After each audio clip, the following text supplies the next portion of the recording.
জানি না ওর ব্যাপারটা কি, ও ভিডিওতেই আসতে চায় না, ঘুরা দিলেই তো হয়ে যাবে।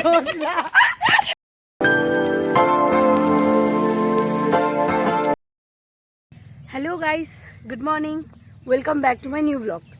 তো আজকে আমি যাচ্ছি শিলিগুড়ি, টিউশন আছে। বাড়িতে আমি করতে পারিনি কারণ কি আমার উঠতে এত লেট হয়ে গেছে, আমাকে বাস ধরতে হবে।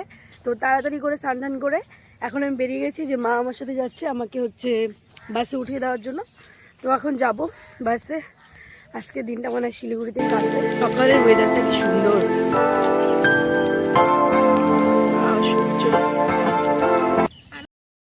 সো গাইস বাসে চলে আসছে, এখন আমি বাসে উঠবো।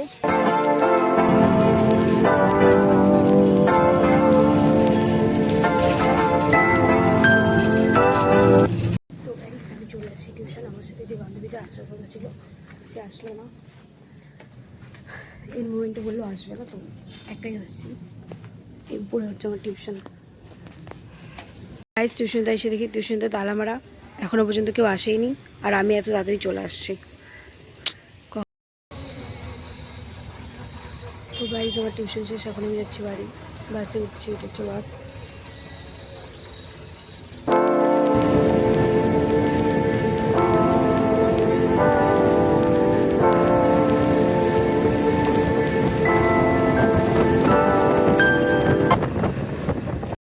তো গাইস ফাইনালি আমি বাস থেকে নামলাম, এখন আমি বাড়ি যাচ্ছি।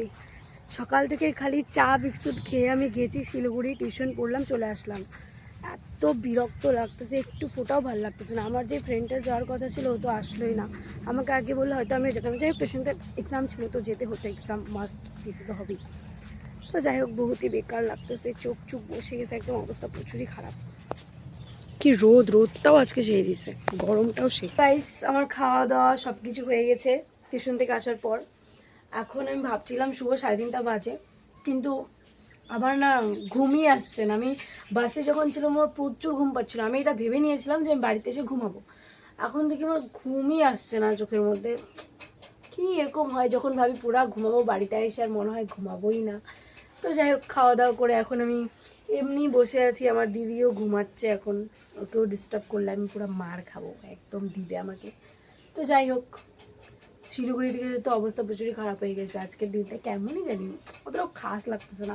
অনেকদিন পর শিলিগুড়ি গেলাম, কলেজ বন্ধ হওয়ার পর থেকে আমি যাই না। টিউশন ছিল কিন্তু মিডিলে আমি যেতে পারিনি, তো আজকে গেছি আমি। তো গাইজ আমরা এখন একটু বাইরে বেরিয়ে গেছি ঘুরতে, রাস্তার মধ্যে। এটা হচ্ছে আমার দিদি। দিদি হাই করে দাও না, হাই করলো না। এটা হচ্ছে মোহিনী। এরকম করে যাতো যাতো বলছিস তো আমাকে। আয় কোথায় মারাপিট করবি গাইজ, আমরা এখন লাইভ দেখবো, লাইভ। কোথায় মারাপিট করবি, কোথায় মারাপিট করবি বল, কি বলে কি বললো আমাকে তো ভিডিওতে দিবি। হ্যাঁ যাবে গা, বললো তো ভালো লাগে না। তুই আগে বল তুই হচ্ছে সেটা কোথায় করবি, কি জানি এটাকে বলে মারপিট। হ্যাঁ মারপিটটা কোথায় করবি, কোথায় করবি?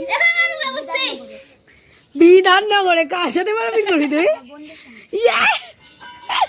তাই নাকি, বন্ধুর সাথে? ও বাবা তাই নাকি। তো গাইজ আমার দিদি আমাদেরকে এখন দিদির একটা স্টোরি বলে শোনাবে, ওর অনেক দুঃখজনক। দিদি বলো। আমার এটাই দুঃখ, পিয়ালি আমার মাথায় কালকে তেল দিয়ে দিছে, এটা সবারই দুঃখ। গাইজ আমি অনেক ভালোভাবে দিয়েছি কিন্তু তোমাদেরকে ক্লিপটা দেখা যাবে না কারণ গলা কাটা চলে এসেছিলাম, গলা কাটা। যাই হোক তোমার ভালো লেগেছে তেলটা দিয়ে?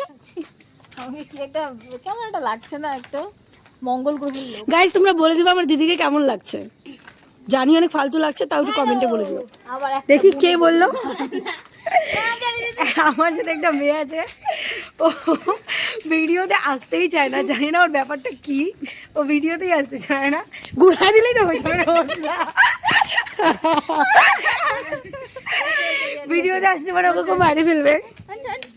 আমাদের যদি দীপাবলির বাড়িতে লাগার জন্য যদি কলা গাছ চাই তাহলে অবশ্যই কন্ট্যাক্ট করবে।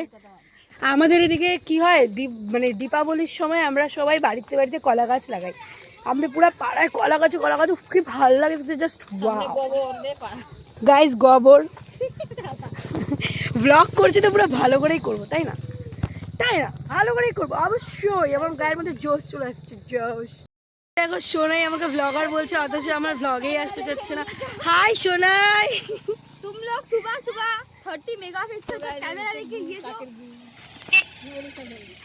আমি বলবো না। হ্যালো সোনাই, অনেক লজ্জা পাই আমাদের পাড়ার মেয়েগুলা, মনে হয় আমি লজ্জা পাই না সেরকম ভাবে।